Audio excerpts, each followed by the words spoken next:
Nós gostaríamos de, na manhã desse dia, cumprimentar a todos com a doce e gloriosa paz de nosso Senhor e Salvador Jesus Cristo. Aos nossos irmãos da Assembleia de Deus, Ministério de Boa Esperança, a todos e a cada um, nós cumprimentamos na manhã desse dia e nós vamos aqui para a exposição da aula, a aula de número 8, lição 8 do dia 24 de maio do ano de 2020.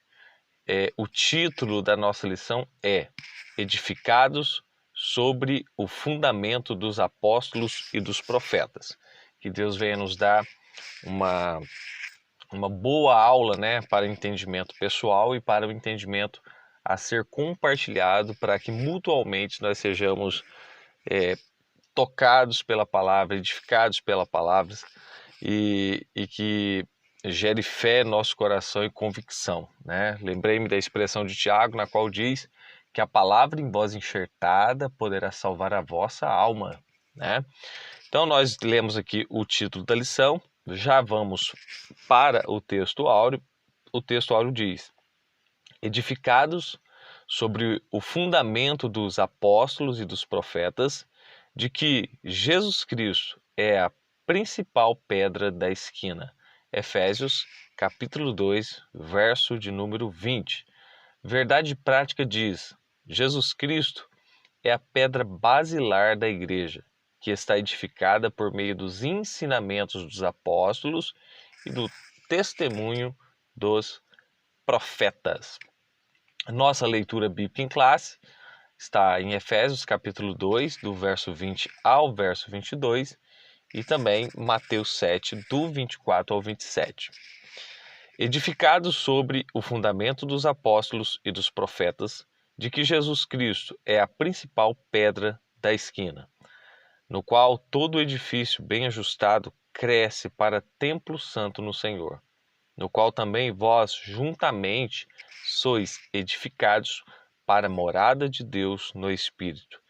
Todo aquele, pois, que escuta estas minhas palavras e as pratica, assemelhá-lo-ei ao homem prudente, que edificou a sua casa sobre a rocha, e desceu a chuva, e correram rios, e assopraram ventos, e combateram aquela casa, e não caiu, porque estava edificada sobre a rocha. E aquele que ouve estas minhas palavras e as não cumpre, compará-lo-ei ao homem insensato, que edificou a sua casa sobre areia. E desceu a chuva, e correram rios, e assopraram ventos, e combateram aquela casa, e caiu, e foi grande a sua queda. Nós vamos já partir para a introdução e tecer os comentários que foram levantados aqui. Introdução. Por meio da reconciliação efetivada na cruz, Cristo formou a igreja. O apóstolo Paulo a compara como um edifício em construção. A pedra angular dessa edificação é Cristo, e o fundamento é a doutrina dos apóstolos e o testemunho dos profetas. Assim, há o propósito divino de que sejamos o templo santo do Senhor e morada do Altíssimo. Nessa lição, estudaremos cada um desses aspectos. Nós já vamos para o tópico de número 1, que diz um edifício espiritual. Número 1 do tópico de número 1, o santuário judeu. O templo em Jerusalém era o símbolo de exclusivismo de Israel como povo de Deus. A proibição dos estrangeiros acessarem o templo era motivo de inimizade entre judeus e gentios. Ao reconciliar ambos os povos, Cristo aboliu as leis cerimoniais, desfez a inimizade entre eles e formou uma nova humanidade, a Igreja. Assim, o templo judaico perde sua relevância e um novo conceito de santuário é apresentado. No primeiro ponto aqui, é explicado a respeito do templo judaico, do templo que estava em Jerusalém. Por quê? Porque, na realidade, para o judeu, desde a antiguidade, desde a construção do templo, né, que iniciou a grande construção com Salomão, E só que depois, posteriormente, houve a queda de Jerusalém, né? E esse templo foi reconstruído, né? Por Esdras, Neemias, Zorobabel, enfim. E para o judeu, o templo ele não era apenas só um lugar de culto, né? Erroneamente, eles tinham o espaço físico do templo como uma espécie de talismã, né? Como uma espécie de talismã. Tanto é que quando Jeremias profetizava contra o templo, isso para eles era um insulto muito grande. Quando Jeremias dizia que o templo seria destruído, para o judeu ele tinha uma convicção que não seria, porque o templo era Deus que tinha dado a eles, então eles tinham uma ligação muito forte, muito mística, né? Quando eu falo mística, é porque não era só fundamentada na fé, era uma crença que é muito mesclada, muito mística acerca do templo. Nós vamos ver aqui uma referência que está lá em 1 de Reis, capítulo 8, do 16 ao 20, que vai dizer o seguinte: desde o dia em que tirei Israel, o meu povo do Egito, não escolhi cidade alguma de todas as tribos de Israel para edificar uma casa a fim de ali estabelecer o meu nome.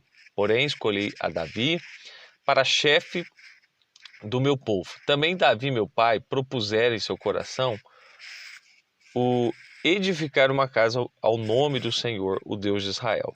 Porém, o Senhor disse a Davi, meu pai: já que desejaste edificar uma casa ao meu nome, assim cumpriu o Senhor a sua palavra que tinha dito, pois me levantei em lugar de Davi, meu pai, e me assentei no trono de Israel, como prometera o Senhor, e edifiquei a casa ao nome do Senhor Deus, o Deus de Israel. Nós vamos fazer menção aqui nesse verso, inicialmente, da construção do templo, da promessa que Davi assentou no coração que iria construir, porém Deus não o permitiu, por Davi ter sido um homem de guerra, mas ele diz que o seu sucessor, seu filho, aquele que sairia dos seus lombos, ele iria edificar o templo. E no caso foi Salomão. E Salomão, nessa passagem aqui, ele está agradecendo a Deus por ter construído o templo. A ênfase que a gente tinha dado anteriormente é sobre como os judeus viam o templo.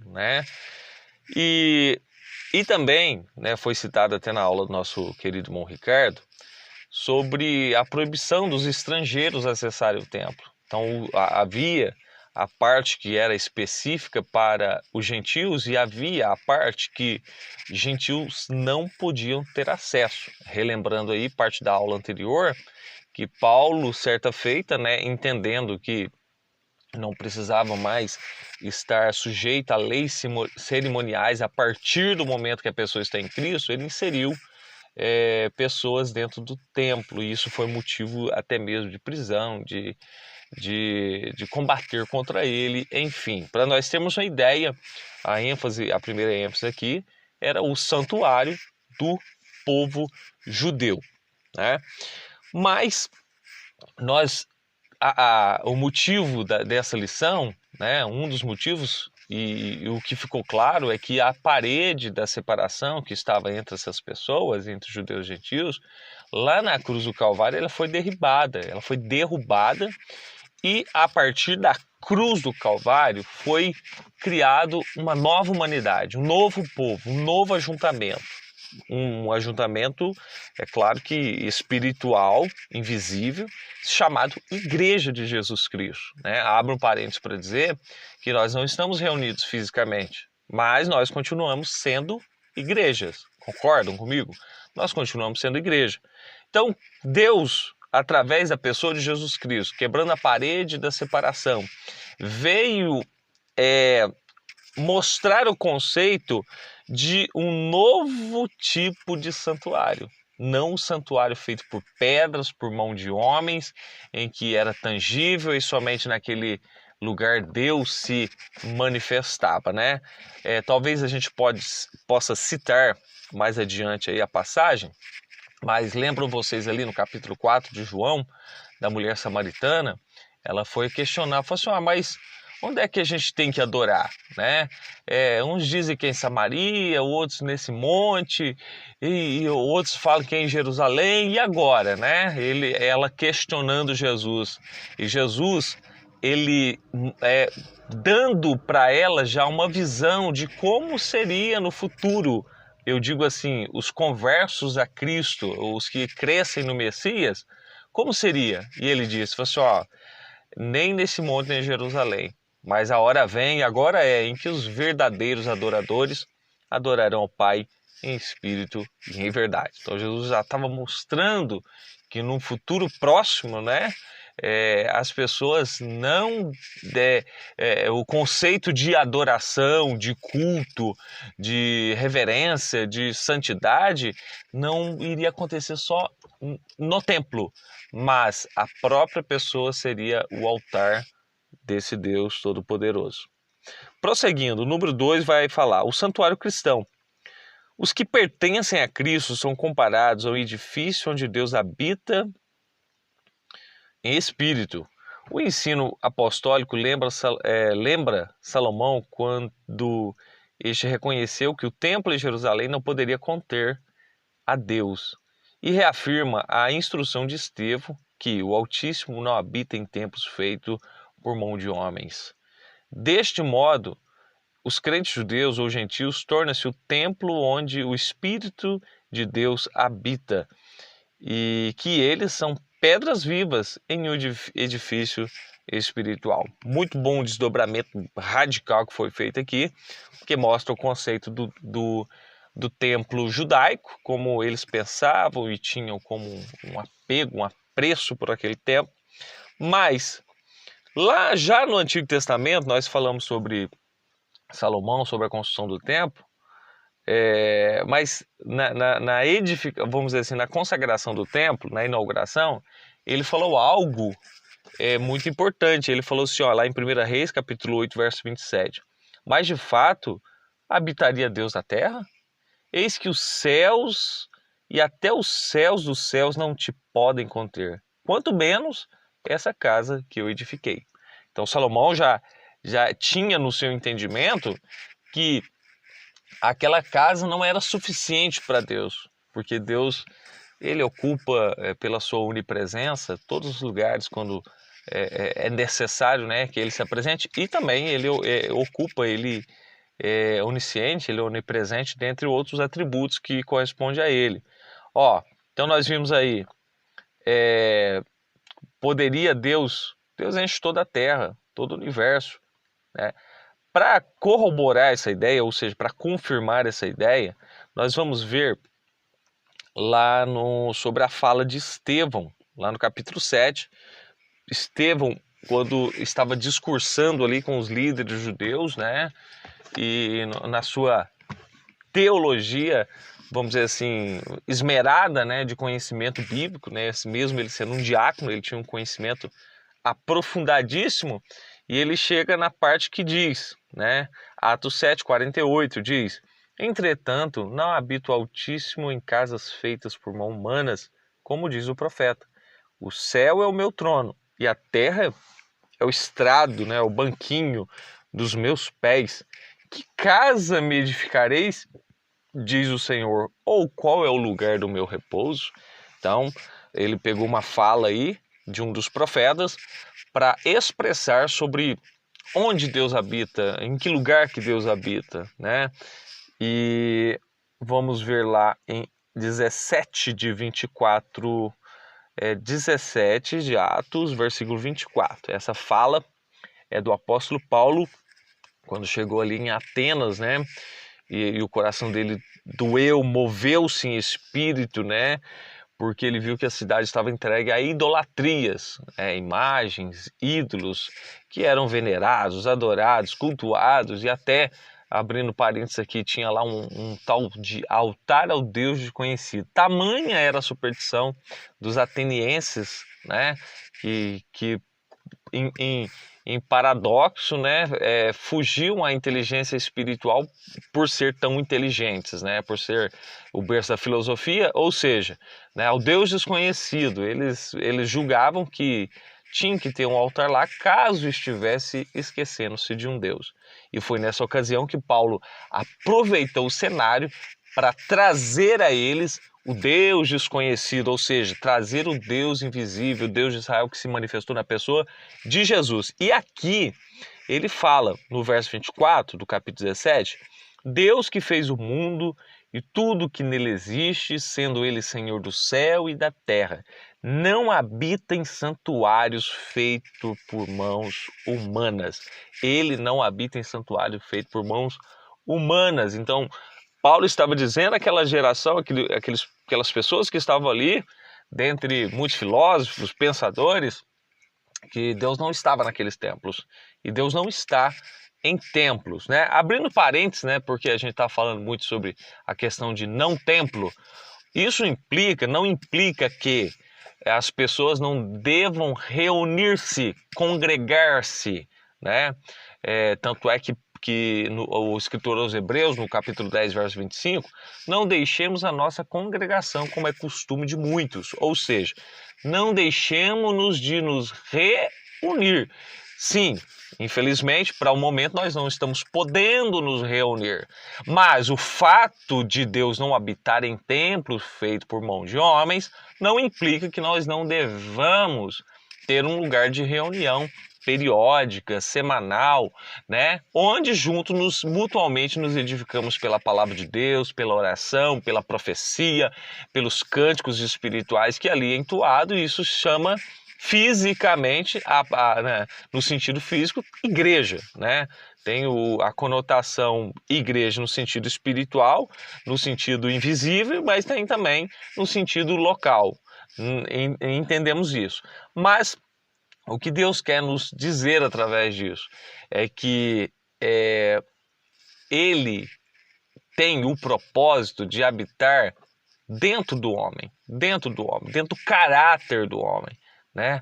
A partir do momento que ele mora no caráter do homem, o homem e a mulher que aceitou Jesus, bem claro, como Senhor e Salvador, passa a ser morada desse Deus.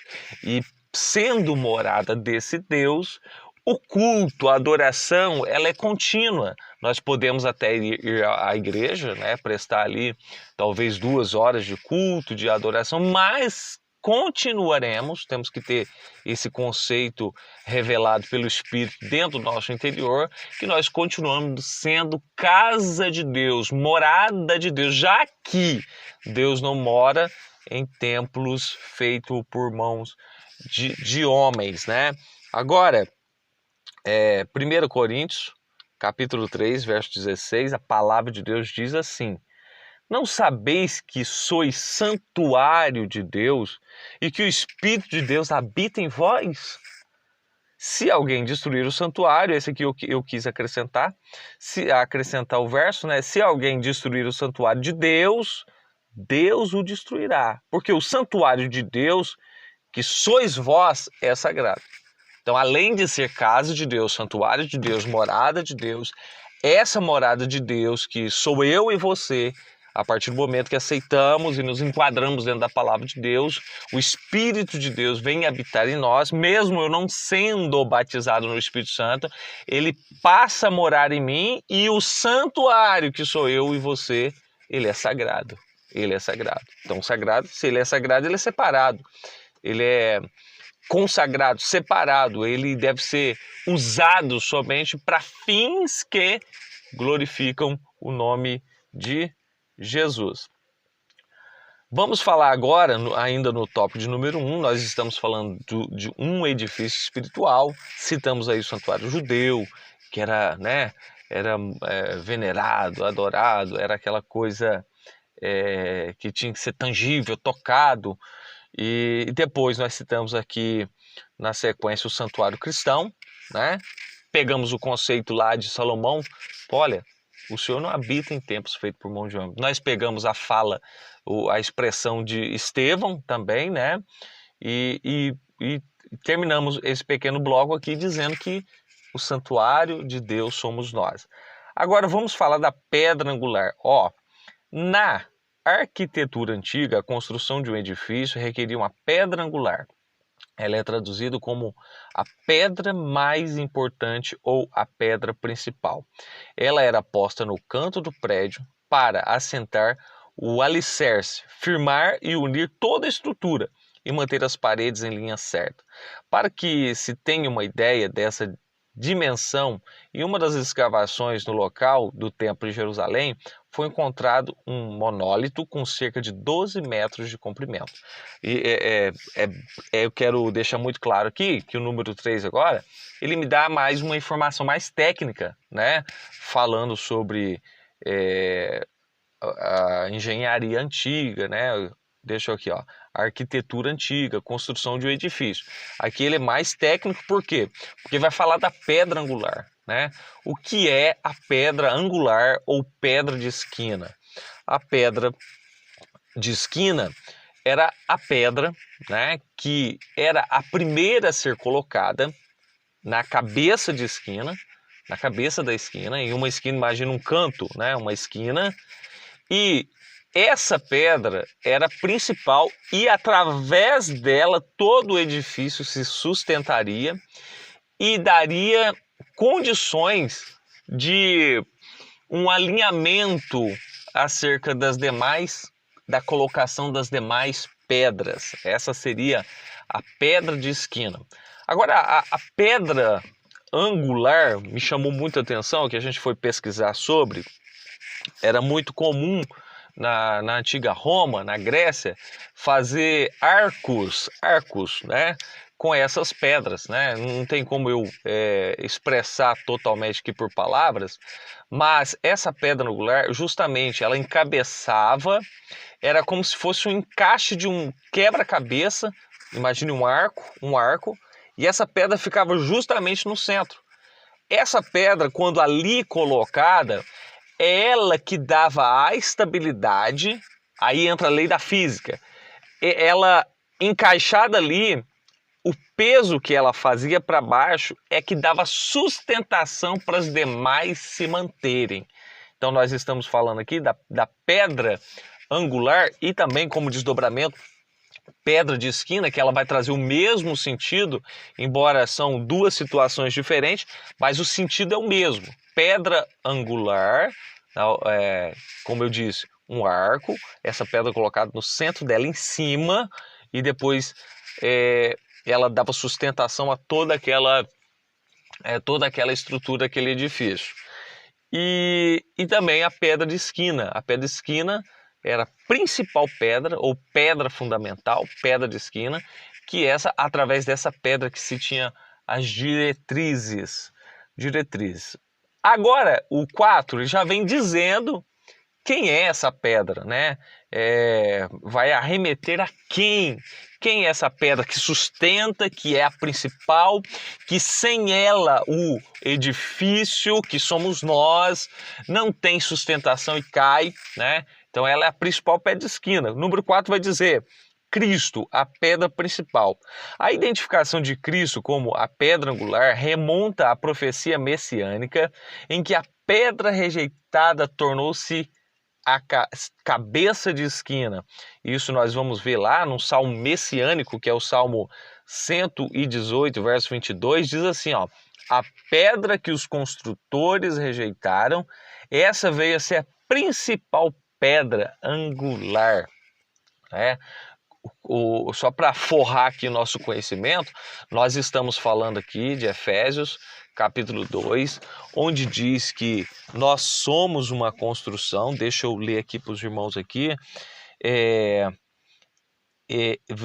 Capítulo 2, verso 20, edificados sobre o fundamento dos apóstolos e dos profetas, é algo que nós vamos explicar no decorrer do tempo, de que Jesus Cristo é a principal pedra da esquina, da qual todo edifício, quem é o edifício? É a igreja, nós.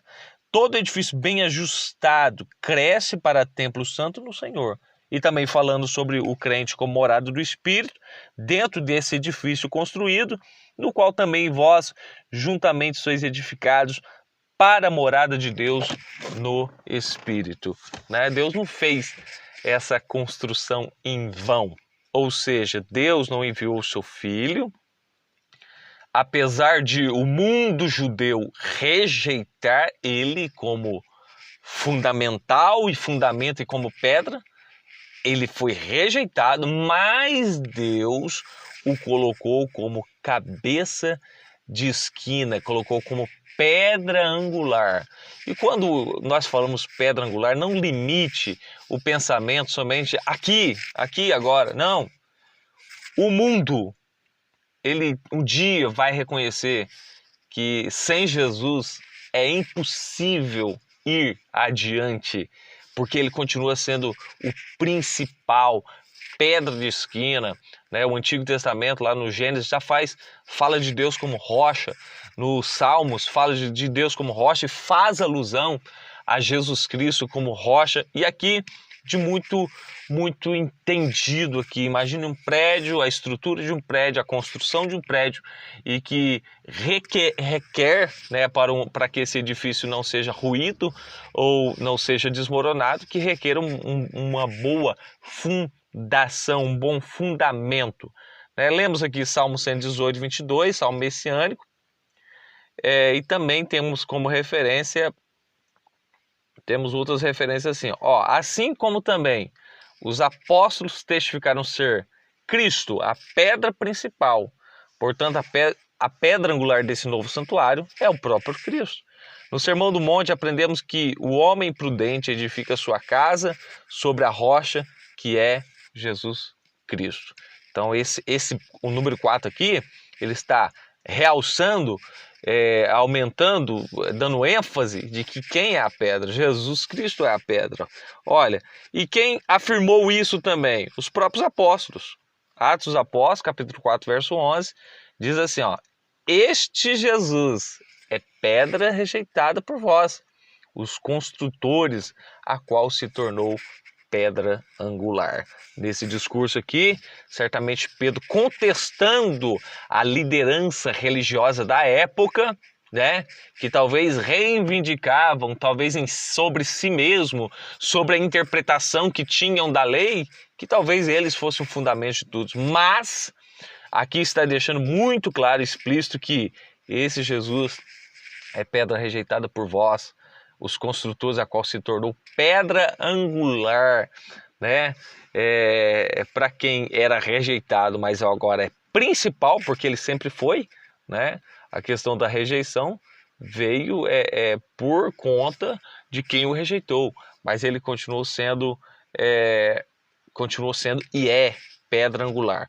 E nós vamos ver lá a pedra principal, e 1 de Pedro, isso foi um reconhecimento dos apóstolos, e mais um reconhecimento aqui, 1 de Pedro, capítulo 2, verso número 7. Para vós outros, portanto, os que credes, é preciosidade, mas para os descrentes, a pedra que os construtores rejeitaram, essa veio a ser a principal pedra angular. Aí eu te pergunto para nós aqui, você aceitou ou rejeitou? Você aceitou ou rejeitou a Cristo? Porque a mesma oferta de salvação que hoje é nos dada, ela foi dada àqueles homens, sejam de todas as classes ou profissões, ou de todas as classes, foi ofertada a eles a pedra principal. Mas aí coube a eles decidirem se aceitavam ou se rejeitavam a pedra angular, a pedra de esquina, né? Independentemente dos homens o rejeitarem ou não a Jesus, a Deus, independente do homem tentar provar o contrário, seja pela ciência, seja pela falsa ciência, dizendo melhor, ele vai continuar inabalável. Ele continua sendo Deus, e é os homens que precisam se curvar a ele e o aceitarem. Agora, nos é feito menção aqui, que faz a parte até mesmo da leitura bíblica em classe, no Sermão do Monte, lembrando bem que o santuário, que somos nós, ele tem como pedra fundamental Jesus Cristo. fazendo menção aqui da passagem, Mateus 7:24, né, nós vamos ver aqui que Jesus, do capítulo, o Sermão do Monte começa lá no capítulo 5, vai até o capítulo número 7. É muito bom entender isso. Por quê? Porque tudo faz parte de um contexto, né? Para entender o que Jesus estava falando sobre fundamentos, sobre rochas, sobre água, sobre tudo aquilo, é bom entender que começa tudo lá no capítulo 5. Ó, Jesus diz assim: todo aquele, pois, que ouve estas minhas palavras e as pratica, será comparado a um homem prudente que edificou a sua casa sobre a rocha. Então, Jesus pega aquela figura. Primeiro, ele traz os ensinamentos. O capítulo 5 começa a dizer que Jesus assentou e começou a ensinar. Ele traz os ensinamentos, as orientações, os esclarecimentos, as exortações, tudo ali no capítulo de número 5 ao 7. E ele finaliza dizendo que quem quer ser casa firme, quem quer ser casa que não caia, inabalável, precisa de vida prática na palavra. Vida prática na palavra. A comparação ali é no cenário desértico ali, né? Uma casa que foi construída sobre uma rocha. Certamente essa rocha trabalhada para ser uma pedra angular, uma pedra de esquina, certamente, né? E em contraponto, uma casa simplesmente construída sobre um terreno arenoso, sobre areia, né? Então, caiu a chuva, desceram os rios, bateram contra aquela casa. A casa que estava edificada sobre a rocha, ela permaneceu firme, de pé. A casa que estava sobre areia, ela caiu. Então isso é uma aplicação muito direta e objetiva para nós. Onde está edificada a nossa casa, a nossa vida, o nosso santuário? Está edificado sobre a rocha que é Cristo. Então quando fala edificado sobre a rocha que é Cristo, e sendo que o contexto fala de ouvir e prática, porque o que dá fundamento para uma casa estar de pé, justamente é o envolvimento com a obediência em relação à palavra de Deus. Vamos continuar aqui. Vou fazer aqui a síntese do tópico de número 1. Em Cristo, um novo conceito de santuário é construído. Os crentes são comparados a um edifício espiritual, onde Cristo é a pedra principal, né? Não adianta tentar colocar outra pedra, né? Só falando aqui de um trocadilho não, é um verso que Jesus usa alguns trocadilhos, mas que por muitos tem duas vertigens de entendimento, e nós vamos colocar aqui o entendimento bíblico e mais coerente, amém? 16:18 de Mateus, né? Assim, tu és Pedro, e sobre essa pedra edificarei a minha igreja, e as portas do inferno não prevalecerão contra ela, né? Então vamos lá. Quando Jesus fala isso, ele fala assim: tu és Pedro, ou seja, pedra pequena, você é uma pedra pequena, fragmento de pedra, lasca de pedra, né? E sobre essa pedra, ou seja, rocha robusta, né? Rocha forte, sobre essa pedra, que sou eu, edificarei a minha igreja. Então, tudo bem. Aí, onde nós estamos colocando o nosso conceito de fundamento? Então, aqui está deixando claro que não é Pedro a pedra fundamental, mas sim Jesus Cristo. Jesus é a pedra fundamental. Sobre a pedra fundamental, sobre a rocha, que é Jesus Cristo, a comparação de quem sustenta todo o edifício, as portas do inferno não prevalecem. Agora, se eu quiser fundamentar a minha vida em qualquer outro tipo de argumento, de filosofia, de crendice que não seja autenticada em Cristo, é fracasso. Aí sim, aí o inferno prevalece. E que Deus nos guarde em nome de Jesus. Vamos lá para o número 2. Número 2, o fundamento, 2 pontos, apóstolos e profetas. O conceito apóstolo O termo grego apóstolos é usado para enviado ou mensageiro. O apostolado é centrado na natureza da missão de Cristo, que foi enviado para ser o Salvador do mundo. Nos evangelhos, Mateus, Marcos, Lucas, usam o termo quando se refere aos 12 escolhidos por Jesus. Eles foram testemunhas oculares do ministério, morte e ressurreição de nosso Senhor. Assim, Paulo também foi chamado pelo próprio Senhor para apóstolo. Aos apóstolos foi confiado o ministério da palavra, com o compromisso de instruir a igreja.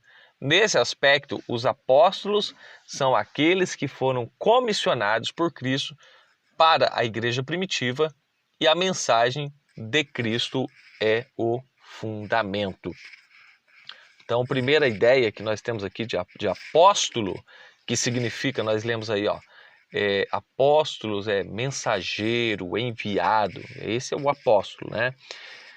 Hebreus 3:1. Por isso, santos irmãos que participais da vocação celestial, considerai atentamente o apóstolo. Aqui, se você vê aí na sua Bíblia, está em letra maiúscula. Então está falando de quem? De Jesus, né? Apóstolo, ou seja, Jesus foi enviado ao mundo, foi mandado ao mundo pelo próprio Pai. Apóstolo e sumo sacerdote da nossa confissão, Jesus, né? Enfatizo aqui. Em 1 João capítulo 4 diz: e nós temos visto e testemunhado que o Pai enviou o seu Filho como Salvador do mundo. Então, Jesus teve uma missão apostólica, ou seja, ele foi enviado para cumprir aquilo que estava designado a ele. Nós continuamos aqui, essa é uma das aplicações da palavra, do termo, em realidade, mas também os apóstolos são aqueles que seguiam, andavam com Jesus de perto. Mateus 10:2 vai dizer: ora, o nome dos 12 apóstolos são estes. Primeiro Simão, por sobrenome Pedro, e André, seu irmão, Tiago, filho de Zebedeu, e João, seu irmão, Filipe e Bartolomeu, Tomé e Mateus, o publicano, Tiago, filho de Alfeu, e Tadeu, Simão Zelote e Judas Iscariotes, que foi quem o traiu, as instruções para os 12. A estes 12 enviou Jesus, dando-lhes as seguintes instruções. Então aqui nós vamos ver os apóstolos que andaram com Jesus. Nós chamamos de colégio apostólico, né? Um termo teológico apenas, mas colégio apostólico. Agora em Marcos capítulo 6, verso 30, vai dizer: voltaram os apóstolos à presença de Jesus e lhe relataram tudo quanto haviam feito e ensinado. Lucas 6:13, para fechar essa parte relacionada aos apóstolos de Jesus: e quando amanheceu, chamou a si os seus discípulos e escolheu 12 dentre eles, os quais deu também o nome de apóstolos. Bem-aventurados sois quando os homens vos odiarem, quando vos expulsarem da sua companhia, vos injuriarem e rejeitarem o vosso nome como indigno por causa do Filho do Homem. Enfim, né? Mas vamos pegar a parte A aqui, que só realça o que nós falamos anteriormente. E também, em última, né, o apóstolo Paulo usa como abortivo, né, um apóstolo que nasceu fora do tempo, apesar de não ter andado com Jesus, que foi a única exceção de apóstolo, que não andou com Jesus, mas foi constituído apóstolo, é o que nós vamos ver lá em 1 Coríntios, capítulo 15, e afinal, depois de todos, foi visto também por mim, como por um nascido fora de tempo, que é a palavra que eu usei como abortivo, porque eu sou o menor dos apóstolos, que mesmo não sou digno de ser chamado apóstolo, pois persegui a igreja de Deus. Então Paulo reconhecia que não era nem digno de ser chamado apóstolo, mas Deus o chamou, transformou a vida dele, mudou o caráter dele, encheu ele do Espírito Santo, usou o conhecimento que ele tinha do judaísmo e deu a interpretação para uma aplicação aos gentios. Romanos capítulo 1, verso 1. Paulo, servo de Jesus Cristo, chamado para ser apóstolo, separado para o evangelho de Deus. Então entendemos aqui, Então, quando nós voltando aqui, entendemos já que Jesus é a principal pedra de esquina, que ele é o que construiu o edifício e que o fundamento, edificado sobre o fundamento dos apóstolos e dos profetas. Então, já que a missão dos apóstolos era pregar o evangelho, a palavra de Deus, então quando nós falamos fundamento dos apóstolos, não são sobre pessoas que estamos nos fundamentando, né? Porque há quem crê aí em São Paulo, São Pedro, enfim, né? E aí há uma lista deles.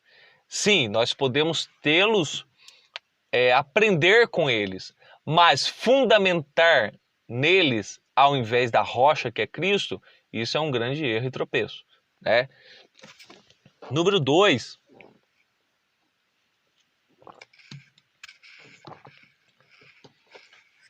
Número 2, só repetindo aqui, aos apóstolos foi confiado o ministério da palavra com o compromisso de instruírem a igreja. A doutrina dos apóstolos, embora não se possa desassociar das pessoas o edifício que ocupam o que constitui o fundamento da igreja, não são os apóstolos em si, mas a doutrina, ou seja, o didaquê, o ensinamento, a instrução que eles ensinavam, ou seja, as escrituras. Nós vamos estar confirmando isso, Atos 2,42, e perseveravam na doutrina dos apóstolos, e na comunhão, e no partir dos pães, e na oração.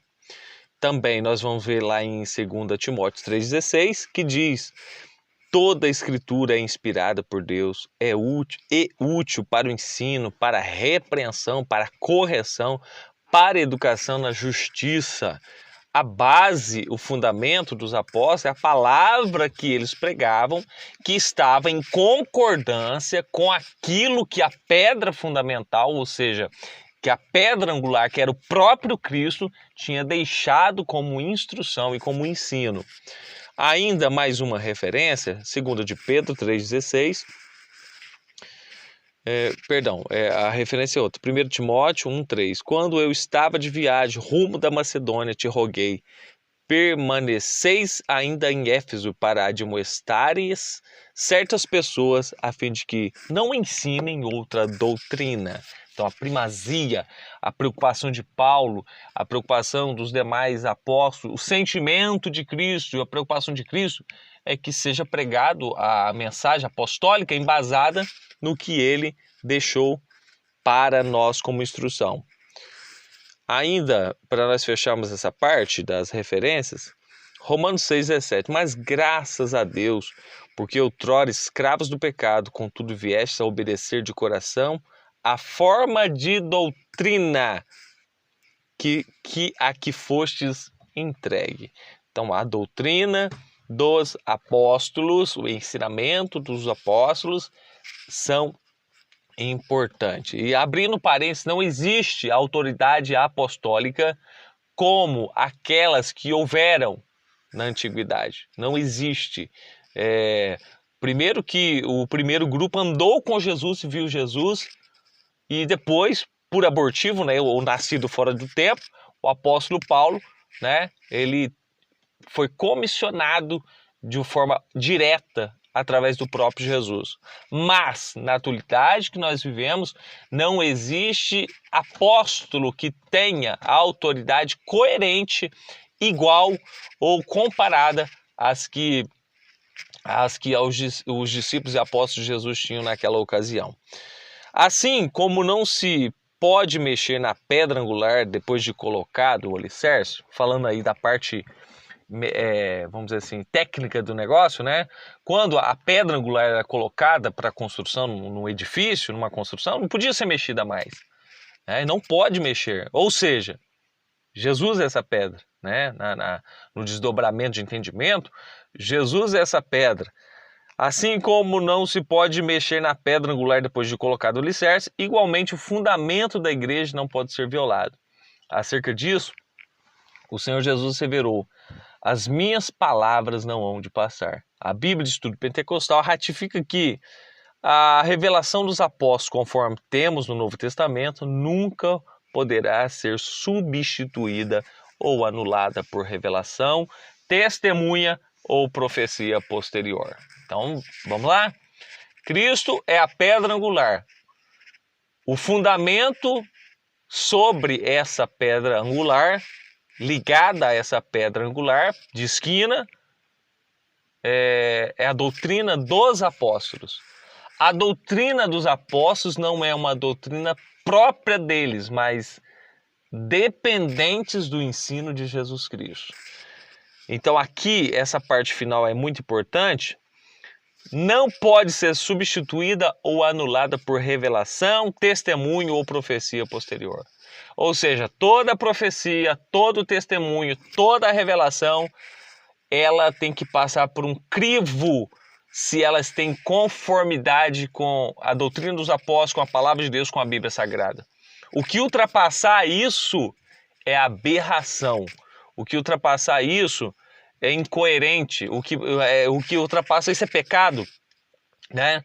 É pecado, né? Abrindo parênteses rapidamente aqui, os irmãos que têm conhecimento desse fato me falam aí. Houve um camarada aí que teve uma visão, uma revelação, que foi levado ao céu, e quando ele chegou lá, estava o Pai, o Filho e o Espírito Santo. Só que aí o Pai, o Filho e o Espírito Santo falaram para ele que ele seria a quarta pessoa junto com a Trindade, né? Isso é uma loucura. Por quê? Porque não está na Bíblia. O nosso cânon, ou seja, regra de fé, crença, ele já está fechado. Não pode ser acrescentado nada mais que seja considerado palavra de Deus ou inspiração de Deus. Não pode, não tem jeito. Entendeu por quê? Porque não pode ser colocado outro fundamento a não ser o que já foi posto, né? E nós temos aí Cristo, principal pedra de esquina, a sustentação de todas as coisas. E nós temos a doutrina dos apóstolos. E agora nós vamos falar do testemunho dos profetas. O testemunho dos profetas. A palavra grega profetes ou profetes significa proclamador e intérprete da revelação divina. A ordem da frase em Efésios 2:20, apóstolos e profetas, indica tratar-se dos profetas da igreja e não do Antigo Testamento. Mais adiante, Paulo assegura que a compreensão do mistério que no passado estivera oculto, de que os gentios tinham igual posição no corpo de Cristo e eram participantes da promessa, foi revelada pelo Espírito aos profetas do Novo Testamento. Assim, os profetas neotestamentários, ou seja, do Novo Testamento, que falam inspirados pelo Espírito Santo, em 2 de Pedro 1:21, perfazem o alicerce da Igreja de Cristo.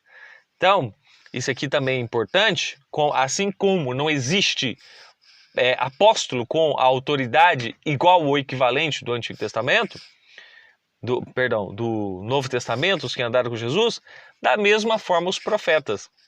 Não existe profeta equivalente em autoridade, né? Ministério profético, né? Vamos dizer assim, vocação profética, função, existe um ministério profético, bem claro.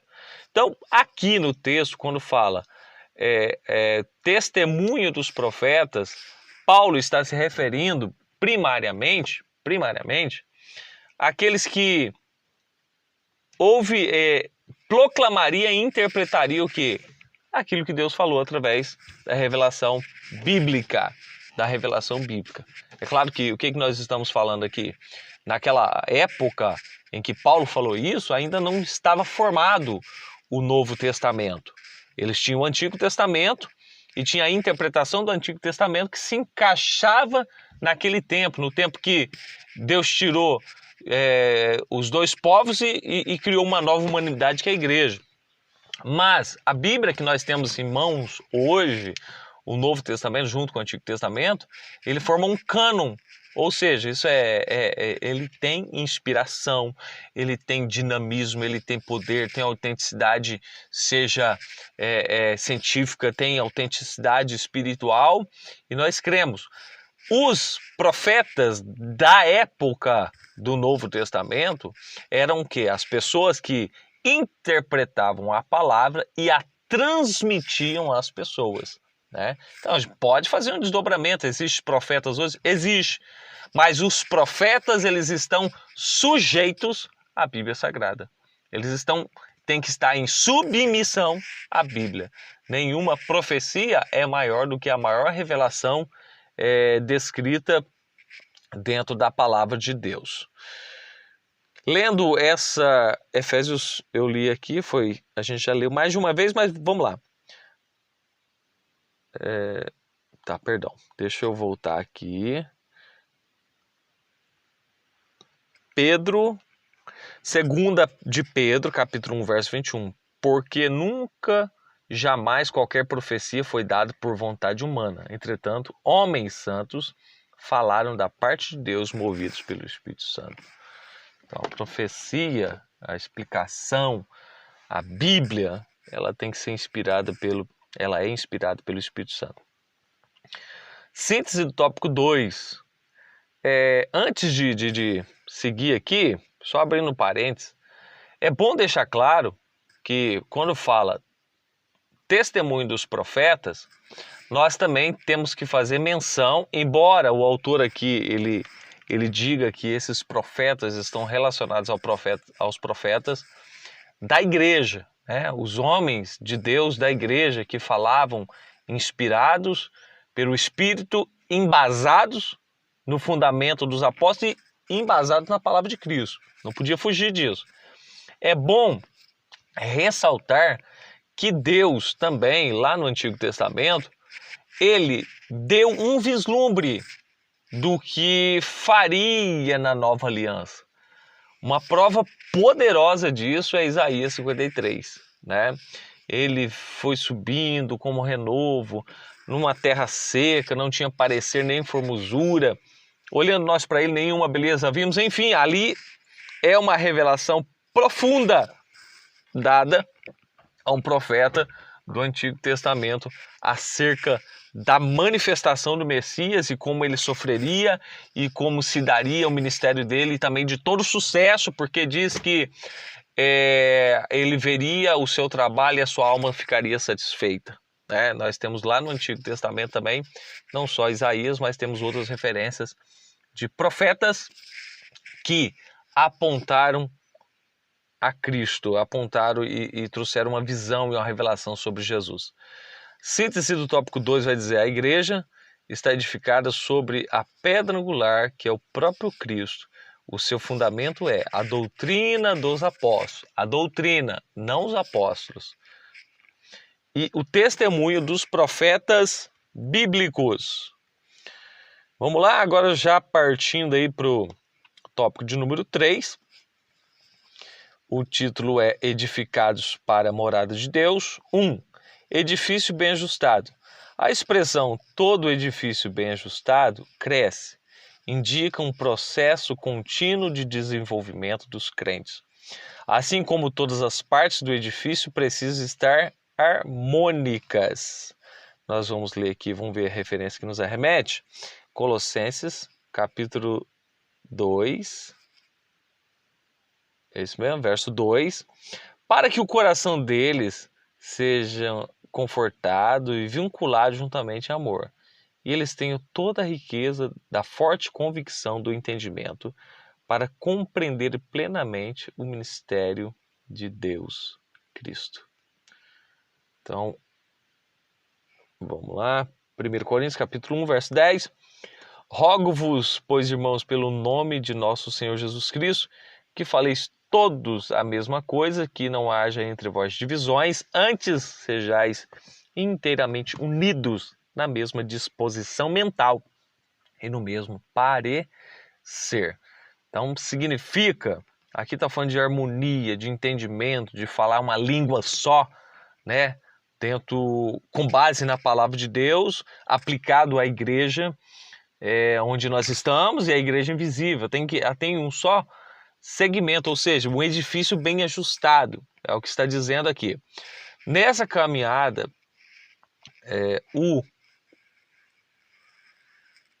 o alvo é o comportar-se como filho, o salvo deve comportar-se como filho obediente e passa a evidenciar o fruto do Espírito. Isso nós vamos ver lá em... O desenvolvimento prossegue até alcançar a medida completa de Cristo. Pois todo crente bem ajustado torna-se templo santo no Senhor. Né? Antes de olhar os versos aqui, deixa eu expor o que está no meu raciocínio.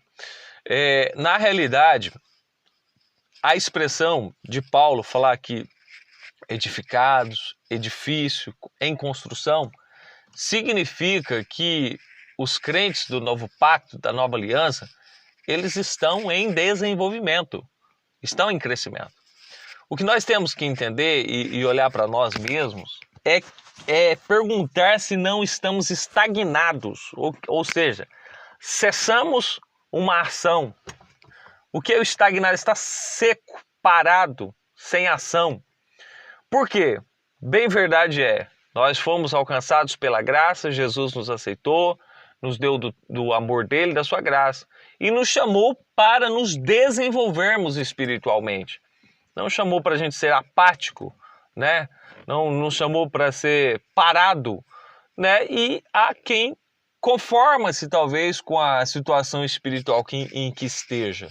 Conforma, fala, não, para mim tá bom demais assim, e segue uma vida de frieza espiritual, segue uma vida de uma monotonia espiritual. Então, o texto fala que nós somos um edifício em construção. O arquiteto, aquele que fundamentou essa construção, ele continua trabalhando para o nosso desenvolvimento. Mas nós só vamos nos desenvolver para a glória de Deus, para ser um instrumento na mão de Deus, para ser proclamadores de uma verdade, para sermos profetas, para sermos homens e mulheres de Deus, para sermos servos e representar bem o nome de Jesus aqui nessa terra, se nós formos de encontro àquilo que Ele está investindo em nós. Senão, não tem jeito. Então, vamos ver o verso aqui.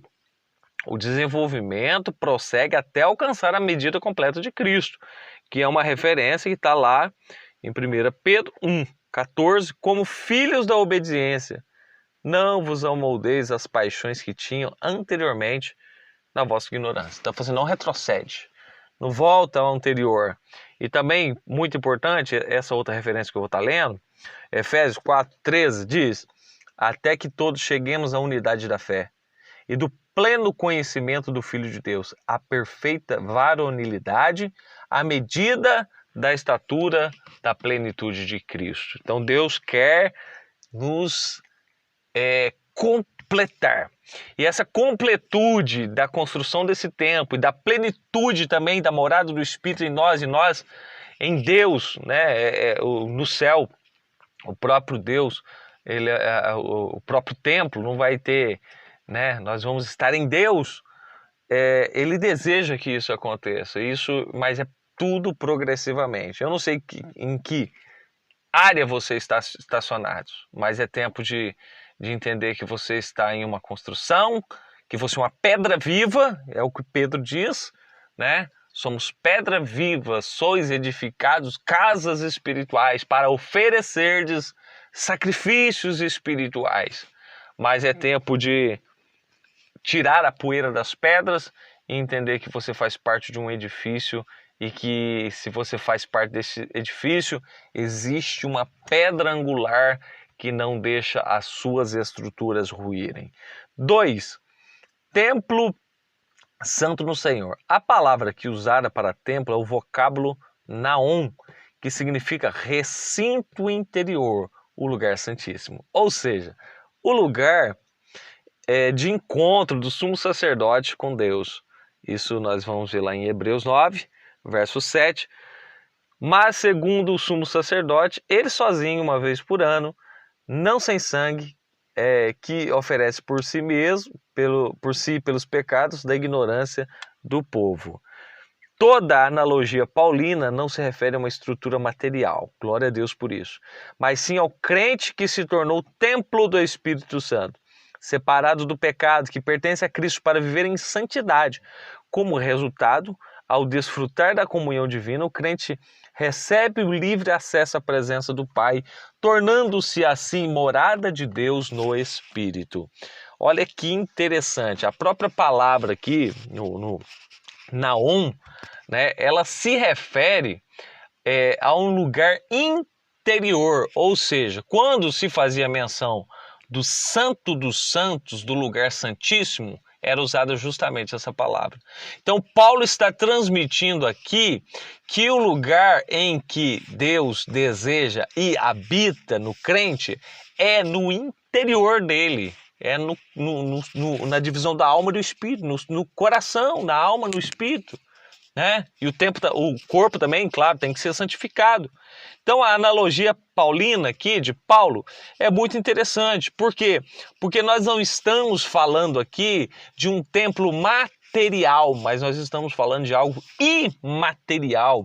E o lugar imaterial, né, que seria o espírito, a alma do homem, né, e junto com o corpo já é material, mas vamos falar do interior do coração do homem, é justamente ali onde Deus deseja habitar. E só fazendo menção rapidamente aqui, esse sempre foi o desejo de Deus, desde o Antigo Testamento.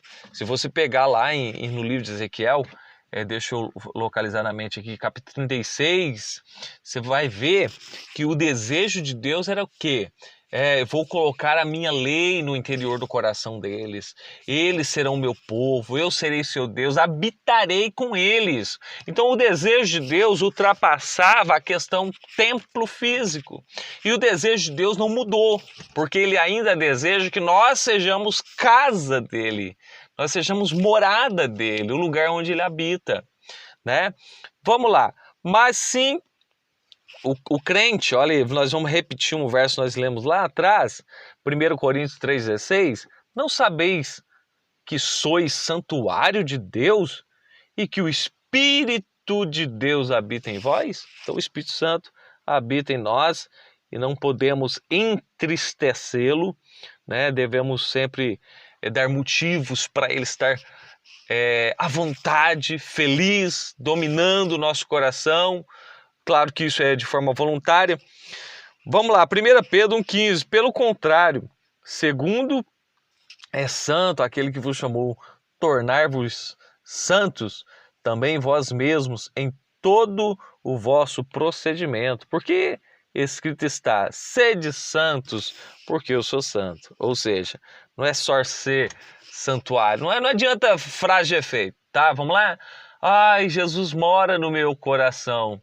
Frase de efeito, porque se ele mora no seu coração, no meu coração, as minhas atitudes têm que ser coerentes ao Deus Santo que mora no meu coração.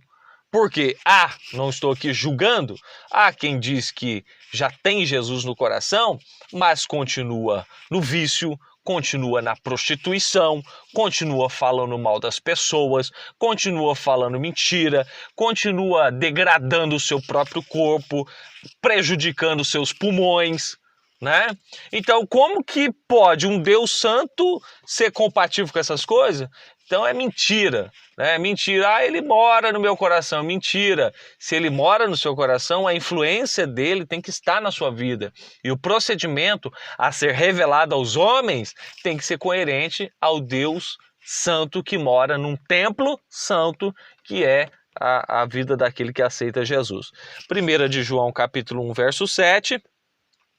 Se, porém, andarmos na luz como ele está na luz, mantemos comunhão uns com os outros, e o sangue de Jesus, seu Filho, nos purifica de todo pecado. Então é tempo de pedir perdão, honestamente, com arrependimento, convencido pelo Espírito Santo, para receber o perdão, para reatar-se com Cristo, para que o templo esteja limpo e habitado pelo Espírito Santo.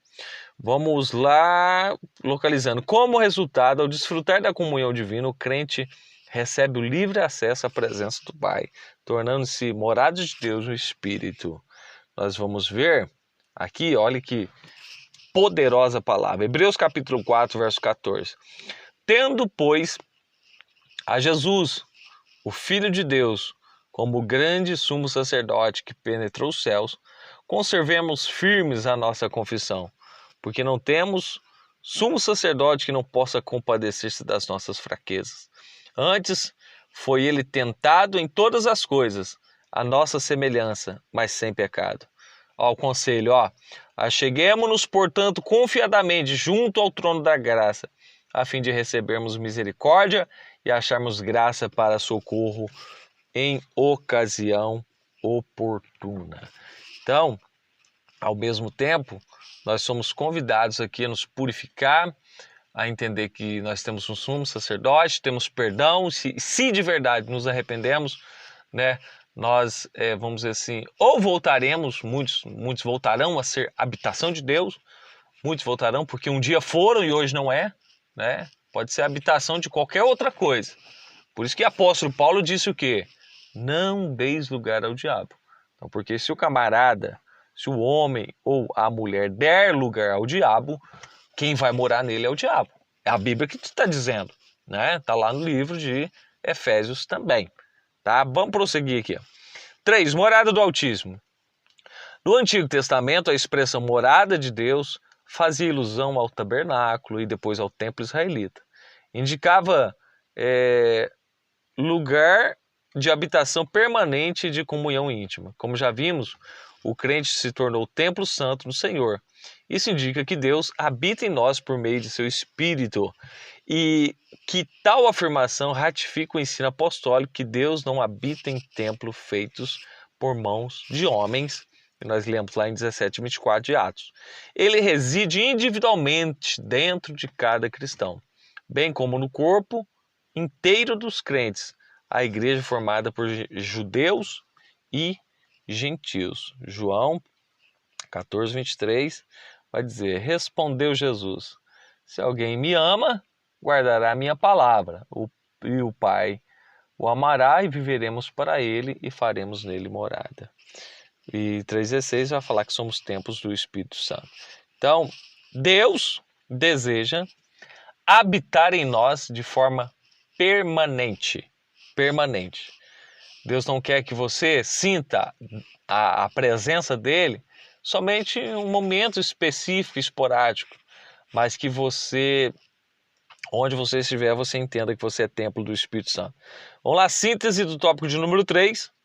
Deus habita na vida daquele que, edificado em Cristo, torna-se templo santo do Senhor. Vamos partir agora para a conclusão.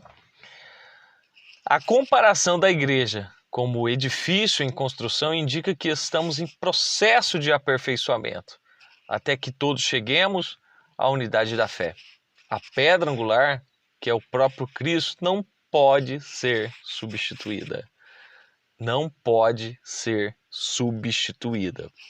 A doutrina dos apóstolos e os testemunhos dos profetas não podem ser revogados. Amém? Então nós vamos concluindo aqui, mas eu quero deixar uma rápida reflexão. Nós entendemos aqui, deixa eu dar uma recapitulada aqui. Nós entendemos que Jesus é a pedra angular. Deixa eu ver bonito aqui. Ó, nós explicamos que no Antigo Testamento Deus habitou no tabernáculo, no templo, mas que no Novo habita em nós por meio do seu Espírito Santo. Então, ele habitou lá em Jerusalém.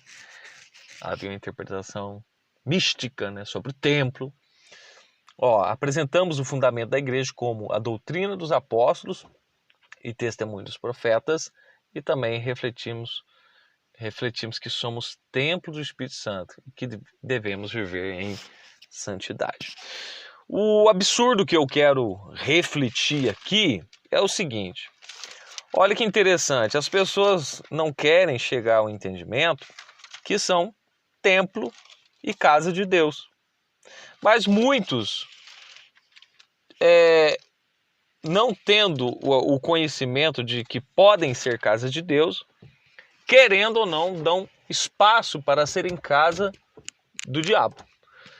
Jesus falou o seguinte, ele disse que quando um espírito maligno ele sai de uma casa ou sai de uma pessoa,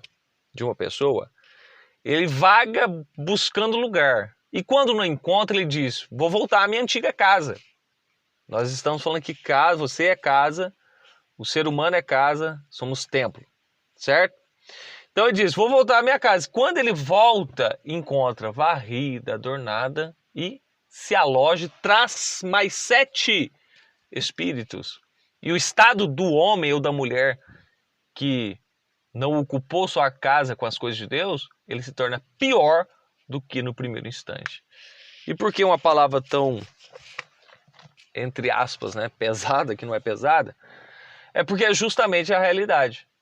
Se o homem não é casa de Deus, templo de Deus, ele acaba sendo vulnerável e abrindo o espaço para ser casa de Satanás.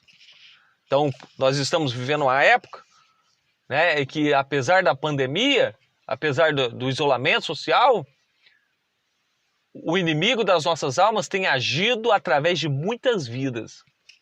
Mas que Deus nos dê graça e que essa casa que somos nós, né, não falte fogo, não falte a presença do Espírito, não falte a palavra de Deus, não falte aquilo que é necessário para nos mantermos como casa e moradas de Deus no Espírito. Amém?